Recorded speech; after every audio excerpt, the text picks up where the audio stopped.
My name is Emma Rodriguez, and I'm 22 years old. 4 days ago, I stood in the living room of the house I grew up in, watching my parents pack their belongings into boxes, their faces a mixture of shock, rage, and disbelief. My father, Richard, kept muttering under his breath about lawyers and injustice while taping up a box labeled kitchen. My mother, Susan, sat on the couch they'd have to leave behind, crying into her hands, her Chanel bag sitting beside her. Are like a useless trophy. This is your fault, my father said, turning to me with pure hatred in his eyes. You did this. You turned your grandmother against us. You manipulated a dying woman, and now you're stealing our home. I didn't steal anything, I said calmly, holding the property deed in my hands, the one that showed my name as the sole owner. Grandma gave me this house 3 years ago. You've been living in my house for 3 years without knowing it. And now your free ride is over. 4 years ago, these same people stood in this same living room and told me I was a burden they couldn't afford anymore. They told me to pack my things and get out because they needed my bedroom for my father's home office. They called me selfish for expecting to live there after turning 18. They said I'd done nothing but cost them money my entire life. Now they were the ones being told to leave. And I was the one holding the keys. Before I tell you how I went from being kicked out at 18 to owning the house that kicked me out, please like and subscribe if you enjoy these stories. I'd love to know where you're watching from. Now let me tell you how my grandmother's foresight and my parents' cruelty led to the most satisfying justice I've ever witnessed. I'm an only child. My parents, Richard and Susan Rodriguez, had me when they were in their early 20s, young and unprepared. My father worked in sales, my mother was a receptionist, and we lived modestly in a small rental apartment. In suburban New Jersey, money was always tight. I grew up hearing about how expensive I was, how much I cost them, how different their lives would have been without me. Do you know how much childcare costs? My mother would say when I was young, like I should apologize for needing supervision. Do you know what we could have done with that money? My father would add, like I'd forced them to have me. When I was 8, my grandmother, my father's mother Elena, bought a house. She'd been widowed 2 years earlier when my grandfather passed away, and she'd received a significant life insurance payout, plus the sale of their previous home. She bought a beautiful 4-bedroom, colonial in a nice neighborhood, spent $150,000 cash, no mortgage. This is my retirement home, she told the family at a dinner celebrating her purchase. I'm going to live here, enjoy my final years, and eventually this will go to Richard and his family. Security for my granddaughter Emma. My parents were thrilled. They visited Grandma Elena constantly those first few months, bringing wine, cooking dinner, offering to help with yard work. Mom, this house is beautiful, my father would say. You've really set yourself up nicely here, and eventually it'll be yours, Grandma would say, patting his hand. Family takes care of family. I want Emma to have stability. But my grandmother was sharp. She watched how my parents treated me. She heard the comments about my cost, my burden, my inconvenience. She saw how they prioritized themselves over me in every situation. When I was 10, Grandma Elena asked me to spend weekends at her house. I get lonely, she said. I'd love the company. You can have your own room here, decorate it however you want. We'll cook together, watch movies, just spend time. My parents agreed immediately, thrilled to have free childcare every weekend. So I started spending Fridays through Sundays at Grandma's house. Those weekends became my refuge. Grandma Elena actually listened when I talked. She asked about school, about my friends, about my dreams. She didn't make me feel like an expense or a burden. She made me feel valued. Your parents love you, she'd say carefully. But they're young. They're still figuring out life. Sometimes people get overwhelmed and they say things they don't mean. They mean it, I said. They tell me all the time how much easier life would be without me. Then I'll make sure, Grandma said, that when you're older you have security they can't take away. I didn't understand what she meant. I was 10. By the time I was 15, I was spending most of my time at Grandma's house. Not just weekends but after school, during summer vacation, any chance I got. My parents' apartment was small and tense, filled with arguments about money and whose fault their financial struggles were. Usually mine, according to them. If we didn't have Emma we could afford a nicer place, my mother would say during fights. If we didn't have Emma, I could have finished my degree, my father would respond. I'd overhear these conversations and feel like I was slowly disappearing, becoming smaller and smaller under the weight of their resentment. Grandma Elena's house was different. It was peaceful. She'd converted one of the bedrooms into Emma's room, letting me choose paint colors, furniture, decorations. "This is your room," she said. "Always. No matter what." When I was 16, Grandma Elena called me into her study one Saturday afternoon. "I need to talk to you about something important," she said, her voice serious. "I'm getting older. I'm 72. I'm healthy now, but I need to start planning for the future." "For your future?" "Grandma, don't talk like that," I said. "I'm not being morbid, Mia. I'm being practical." She pulled out papers from her desk drawer. "I'm transferring ownership of this house to you." "What?" I asked, not understanding. "The house. I'm putting it in your name. You're 16, so it'll be held in trust until you turn 18, but legally, this house will be yours. Not your parents'. Yours." "Why?" I asked. "Because I see how they treat you," she said bluntly. "I hear how they talk about you. And I know that the moment I die, they're going to sell this house and spend the money on themselves without thinking about their future. I'm not letting that happen. This house is my gift to you. Security item, a foundation. Something they can't take away." "But Dad thinks he's inheriting this house," I said. "He talks about it all the time." "Your father has made assumptions," Grandma said carefully. "I've never promised him this house in writing. I've let him believe what he wants to believe. But the reality is, this is my house, and I choose who gets it. I choose you."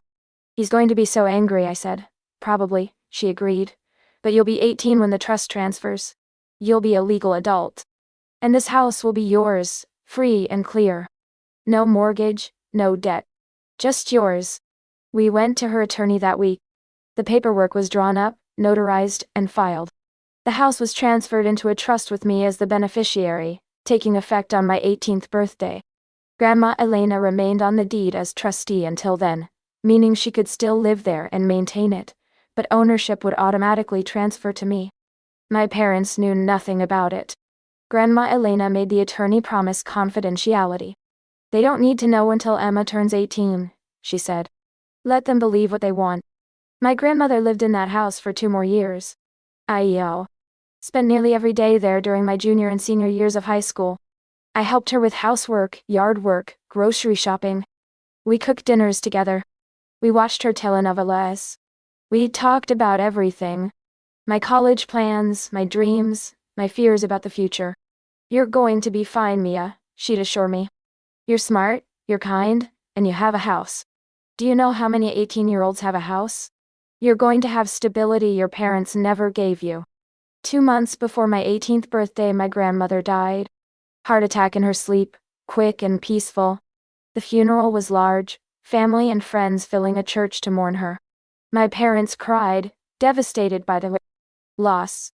But I noticed my father's tears dried quickly when the topic of the house came up at the post-funeral gathering at a relative's home. "Well," my father said, accepting condolences, "at least Mom left us the house. That's something. A gift, really, to our family. To Emma's future." He kept saying that. To Emma's future. Like he planned to sell it and maybe put some money aside for me while keeping the majority. I said nothing. The attorney had already contacted me privately. "The trust transfers to you in 2 months on your birthday," he'd said. "Your grandmother's will leave some personal items to your father, but the house is yours. They're going to find out soon." "Should I tell them?" I asked. "That's your choice," he said, "but legally they have no claim. The house is yours." I decided to wait. 2 months. I could handle 2 months of them assuming they'd inherited. My parents moved into Grandma's house immediately after her death. "No point paying rent on the apartment when we have a house," my father said. "We'll sell this place eventually, but for now, we might as well live here. Save money." They moved in with all their belongings, filling the house with their things. They put their TV in the living room, their furniture in the master bedroom.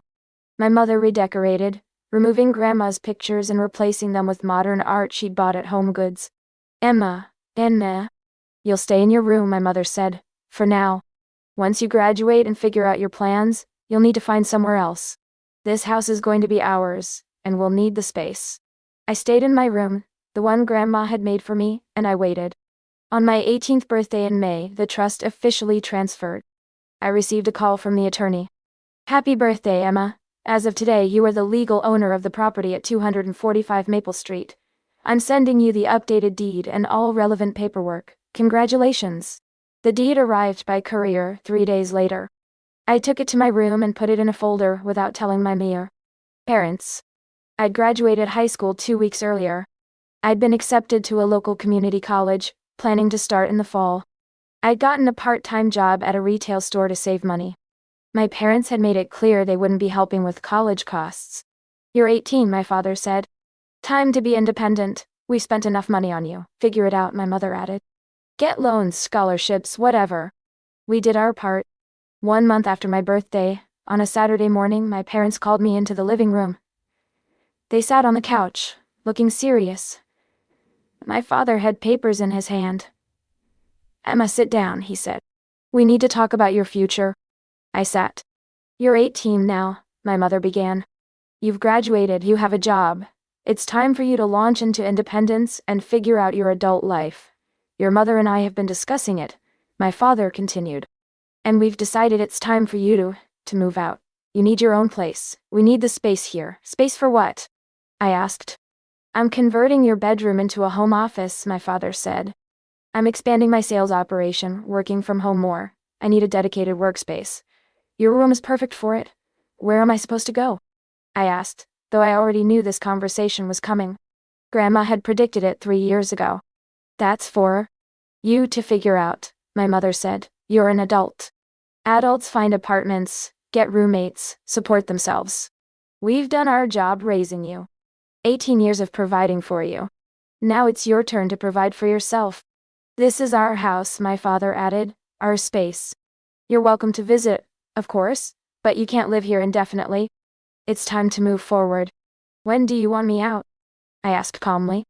2 weeks, my mother said. That gives you time to find something. We're not heartless, but we need our space, Emma. You've been a financial burden your entire life. Now we need to focus on ourselves for once. There it was. The word they'd used my whole childhood. Burden. Ganti. I understand, I said. I'll be out in 2 weeks. They looked relieved, like they'd expected more resistance. We're glad you're being mature about this, my father said. This is for the best. You'll see. Independence is good for you. I went to my room, pulled out my phone, and called the attorney.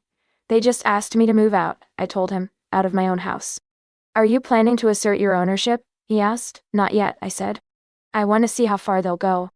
Over the next 2 weeks, I looked for apartments, went to viewings, played the part of the obedient daughter being kicked out. My parents watched my efforts with satisfaction. See? My mother said. You're figuring it out. This is good for you. Character building. We should have done this sooner, my father agreed. Letting you stay here after high school was too soft. You need to learn independence. On the day I was supposed to move out, I'd rented a storage unit and moved my personal belongings there. Clothes, books, photos, everything that was mine. But I didn't move out. I went to my room, locked the door, and called the attorney again. I want them out, I said. This is my house. I want them legally removed. I'll send an official notice, he said. As the property owner, you can demand they vacate. They're essentially squatting without your permission. I'll give them 30 days formal notice as required by law, then we can proceed with eviction if they don't leave voluntarily. The letter from the law firm arrived 3 days later. I was at work when my father called me, his voice shaking with rage. What the hell is this? He shouted. What kind of sick joke are you playing? What are you talking about? I asked innocently.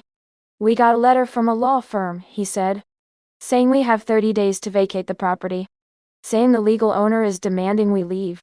It has your name on it, Emma. Your name as the owner. What did you do? I didn't do anything, I said calmly. Grandma did. She transferred the house to me 3 years ago.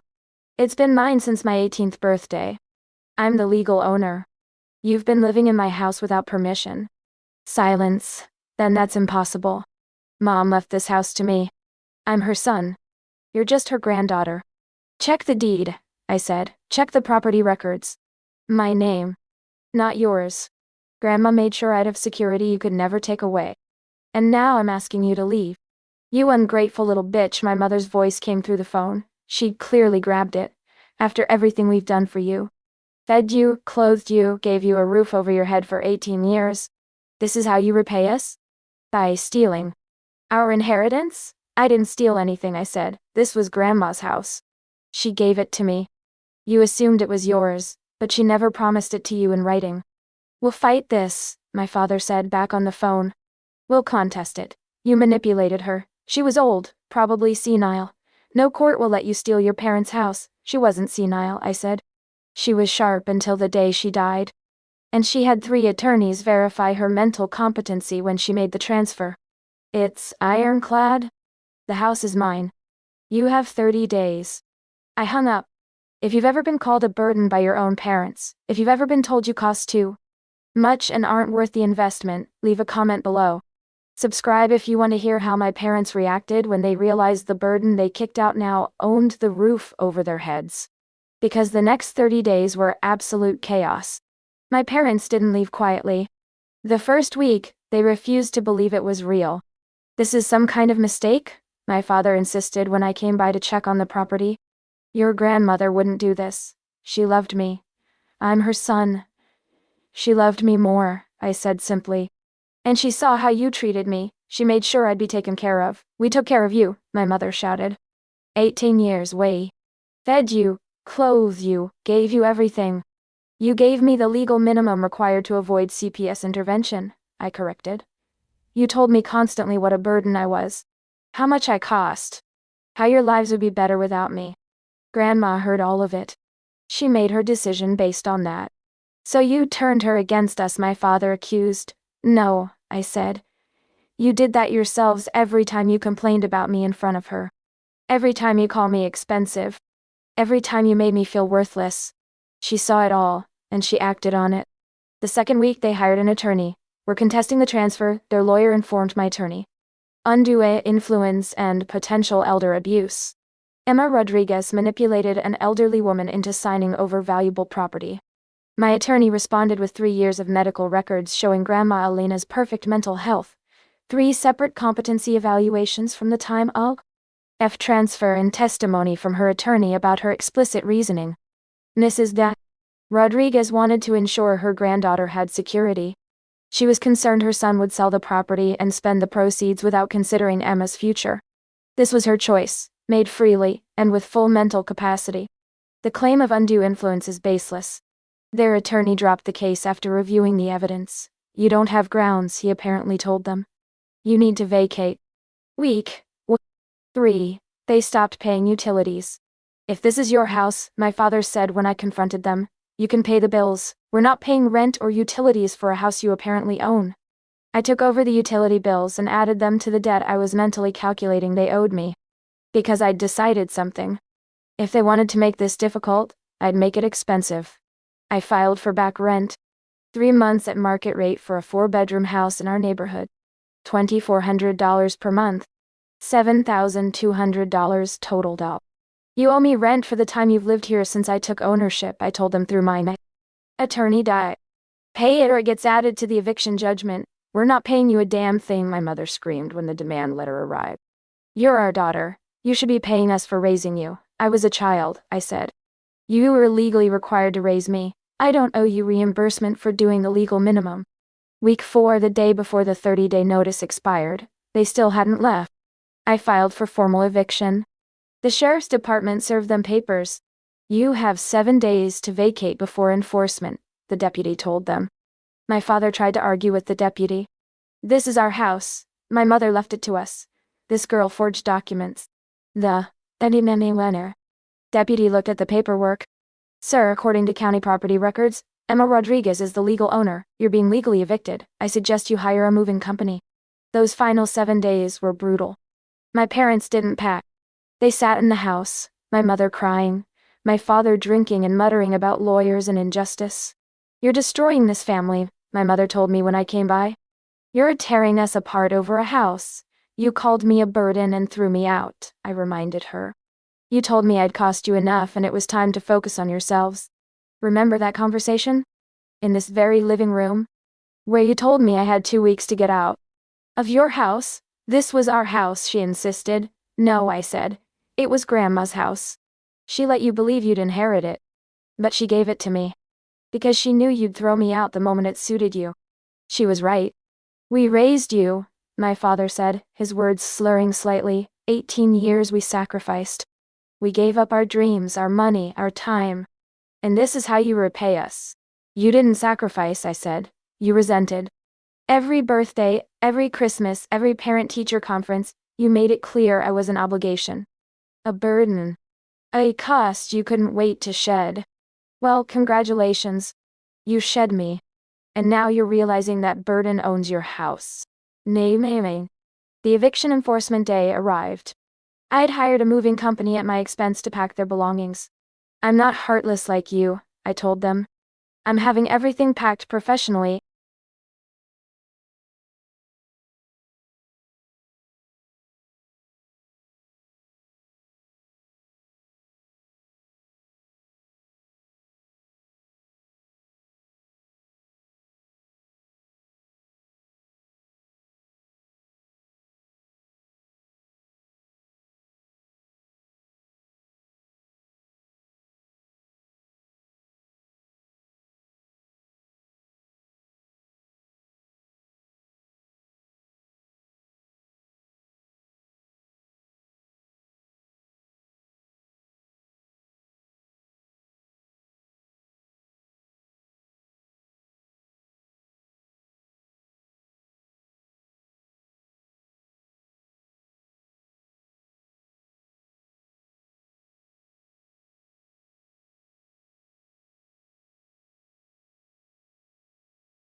Exact words from 3 months ago. You're adults. Adults find apartments, support themselves. I've done my job being a burden. Now it's your turn to burden someone else. They ended up renting a 2-bedroom apartment across town, using their savings for first and last month's rent. The storage unit I'd paid for held their belongings. They had jobs, they had income, they'd survive. But they'd gone from living in a beautiful 4-bedroom house they thought they owned to renting a mediocre apartment and facing the reality that their daughter, their burden, had ended up with more than they had. The house was mine, completely mine. I moved back into my room, the one Grandma Elena had made for me. I cleaned out my parents' changes, and redecorated, bringing back some of Grandma's things I'd saved. I put her photos back on the walls. I made the house feel like hers again, like mine. At 18 I owned a house free and clear. No mortgage, no debt. Just mine. The property taxes were $2,400 a year, manageable with my job. The utilities were $400 a month. I could afford it. I rented out 2 of the bedrooms to college students, $500 a month each. That covered all my expenses plus some extra. I enrolled in community college and started working toward my business degree. I worked part-time, studied full-time, and lived in my house. My house. The house my parents thought they'd inherited. The house they'd planned to sell. The house they'd kicked me out of. 6 months after the eviction, my mother called me. Emma, we need to talk. Can we meet for coffee? I agreed, curious. We met at a Starbucks near her apartment. She looked older, more tired. The stress was showing. I wanted to apologize, she said, for how we treated you. Growing up, and especially those last few months. We were wrong. You were, I agreed. Not making it easy. We were young when we had you, she said. We weren't ready. We resented having a child when we still felt like children ourselves. It wasn't fair to you. You didn't ask to be born. No, I didn't, I said. But you made a choice to have me and keep me. That came with responsibilities. You did the legal minimum and resented me for requiring even that. I know, she said. And I'm sorry. I'm sorry we made you feel like a burden. I'm sorry we threw you out. I'm sorry we tried to take your house. Grandma's house, I corrected, that she gave to me. Your house, she acknowledged. I understand now why she did. She saw that we'd never give you the security you deserved. So she gave it to you herself. Yes, I said. What do you want, Mom? Why this apology now? Because I miss my daughter, she said, tears forming. I know I was terrible. I know I don't deserve forgiveness. But I miss you. I miss having you in my life. I see you on social media, see you're doing well, and I realize what I lost when I pushed you away. You called me a burden, I said quietly. You spent 18 years making me feel worthless and unwanted. Then you kicked me out the moment you could. Then you tried to take the one thing Grandma gave me to ensure I'd be okay. Why should I let you back into my life? Because I'm your mother, she said weakly. You're the woman who gave birth to me, I corrected. A mother is someone who loves and protects. You were a legal guardian who resented my existence. There's a difference. She cried harder. I can't change the past. But I want to do better. I want to try to have a relationship if you'll let me. I don't want money. I don't want the house. I just want my daughter. I thought about Grandma Elena. What would she want? She'd been angry at my parents for how they treated me, angry enough to secretly transfer her house to me. But she'd also said they were young and overwhelmed, that people make mistakes. I need time, I told my mother. I need to see that you've actually changed, not just that you miss having me around. Actions, not words. Show me you've learned something. How do I do that, she asked. Start by respecting my boundaries. Don't ask to move back into the house. Don't ask for money. Don't make demands. Just be present as a person, not as someone who wants something from me. She nodded. I can do that. Over the next year, she tried. She called occasionally, just to talk, never asking for anything. She invited me to dinner at their apartment, cooked meals, and showed interest in my college classes. My father was slower to come around. He was still bitter about the house, still felt cheated. But eventually he started making efforts too. Awkward coffee meetings where he'd ask about school. A birthday card with money accompanied by not a repayment, just a gift.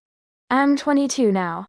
I graduated from community college and I'm finishing my bachelor's degree at a state university while working full-time in property management. Living rent-free in my house gave me advantages my parents never had. I saved money, invested it, and started building wealth. I have 3 rental properties now in addition to my house. Small starter homes I bought, renovated with tenant rent, and rent out. At age 22, my net worth is $400,000. The burden became successful. My relationship with my parents is better, but not great. We see each other monthly, talk weekly. There's still tension, still resentment on both sides. They're still dealing with the reality that their daughter has more assets than they do. I'm still dealing with 18 years of being made to feel worthless. But we're trying. My mother especially is trying to be better. She's in therapy, working through her issues. She's acknowledged that she was a bad parent, that she damaged me, that she has to earn forgiveness, not demand it. My father is slower. He still sometimes makes comments about his mother's house that I own. He still sometimes says things that reveal he thinks I owe him for raising me. But he's trying too, in his way. They're both still renting that apartment. Still working their jobs. Still living with the consequences of their choices. They threw out a daughter they called a burden. They lost the house they assumed would be theirs. They learned that the child they devalued ended up holding all the cards. I don't regret evicting them. They made it clear I wasn't family when it suited them. I made it clear they weren't entitled to my property when they assumed they were. Fair is fair. Grandma Elena knew exactly what she was doing. She knew they'd kick me out. She knew they'd try to take the house. So she gave it to me 3 years in advance, made it legally bulletproof, and ensured I'd have the security they'd never provided. She turned their weapon against them. They wanted to throw me out of their house. Turned out it was mine all along. And now they know how it feels to be told you're not wanted in a home you thought was yours. If this story resonated with you, if you've ever been underestimated by people who should have supported you, if you've ever been called a burden by family who should have valued you, leave a comment. Subscribe if you believe that sometimes the best revenge is succeeding despite the people who doubted you. Share this with someone who needs to hear that being called worthless by your parents doesn't mean you're actually worthless. It means they failed, not you.